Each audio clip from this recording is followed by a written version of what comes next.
In this lecture, we will be examining the topic of alternating series.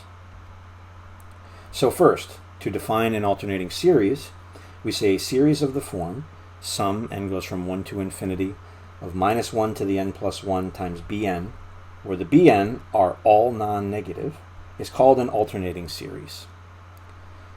And the main idea here is that as you plug in different values for the index, you will get positive, negative patterns in the terms of the sum.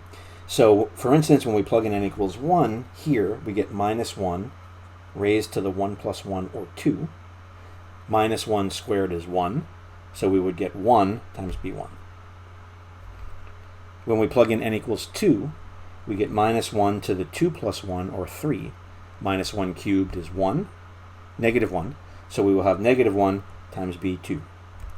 So we have the negative sign, and this pattern continues. It's important to note the index doesn't have to start at 1. It can start at any integer value. Typically we see 0 or 1, but it could be anything. And the exponent of negative 1 could be n plus 1, it could be n, it actually could be something else. The key thing for an alternating series is we have the alternating pattern of plus minus plus minus plus minus in the sign of the terms. We then decide that we need to visit the concept of convergence for alternating series. And things are a bit more complicated than they are for series of non-negative terms. So let's recall the central question for a series of non-negative terms. Do the terms an approach 0 fast enough as n goes to infinity for the sum to be finite? Remember, that's the central question when you look at series convergence. The terms going to 0 is a prerequisite for a series to converge, but it's not enough. They have to go to 0 at a fast enough rate. So let's assume that our alternating series has the property that the terms go to 0. Because we will need that as a requirement for an alternating series as well. For it to have any chance to converge, we require the terms go to 0. It's not enough to get convergence, but if they do go to 0, has a chance. So this gives us the chance to converge for an alternating series. So our alternating series, as we had written prior, can be written b1 minus b2 plus b3 minus b4, so on and so forth. And we note that you actually may get some cancellation in here. So all these bn's are non-negative. So b1 minus b2, there's some cancellation. b3 minus b4, there's some cancellation. b5 minus b6, there's some cancellation. What if we said, forget about this cancellation, turn all the negative signs to positive? Would the series still converge then? And that's the first thing we do. We look at a different series, which will be the sum of the absolute value of the terms from our original series, which will turn every one of these minus 1 to the n plus 1s into just 1. And we get the sum of the bn's. And we effectively remove that cancellation effect by looking at this new series. And the question is, what does it mean if this series converges? What does that say about our related alternating series? And that leads us to the concept of absolute convergence. So first we define absolute convergence for an alternating series in the following way. The alternating series, depicted here, the same one we've been looking at, is absolutely convergent if the sum of the absolute value of the terms is convergent.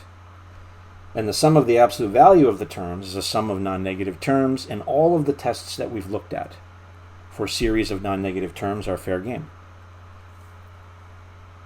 And again, we're removing the effect of cancellation due to the plus minus pattern.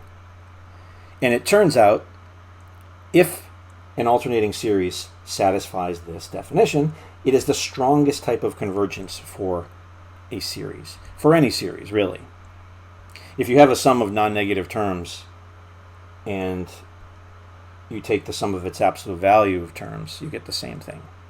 So we can define absolute convergence really for any series. So if a series passes what we call the absolute convergence test, it has the strongest type of convergence, absolute convergence. And that's the first thing we look at when we are presented with an alternating series. So for example, suppose we have this series, the sum n going from 1 to infinity of negative 1 to the n plus 1 times n over n cubed plus 1. And that's an alternating series. So the first thing we do is the absolute convergence test, which means we look at the related series, the sum n goes from 1 to infinity of the absolute value of minus 1 to the n plus 1 times n over n cubed plus 1. And of course, that turns every one of those minus 1 to the n plus 1s into 1s. And we examine this series to try and make a conclusion about our original alternating series.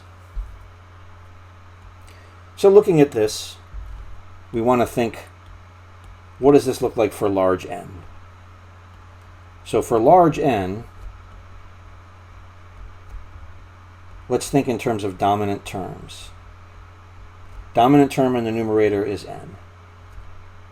Dominant term in the denominator is n cubed.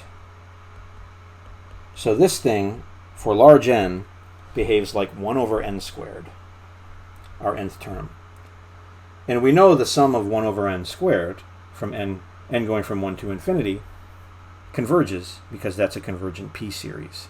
So this sets us up well for one of the comparison tests. Either limit comparison or direct comparison will work. Because we have a plus here, direct comparison is feasible, and direct comparison is a little bit more natural in terms of intuition. So let's start with that. We know n cubed plus 1 is greater than n cubed. If we cross multiply, 1 over n cubed is bigger than 1 over n cubed plus 1. And if we multiply both sides by n, because n is positive, we have n over n cubed is bigger than n over n cubed plus 1, and n over n cubed is 1 over n squared. So 1 over n squared, that term dominates our nth term. And then we note that since the sum, n going from 1 to infinity, of 1 over n squared is a convergent p-series, so p is the power of n in the denominator. Here p is 2, and we needed it to be bigger than 1 to converge. We can conclude that our series here, sum n equals 1 to infinity of n over n cubed plus 1, converges by direct comparison.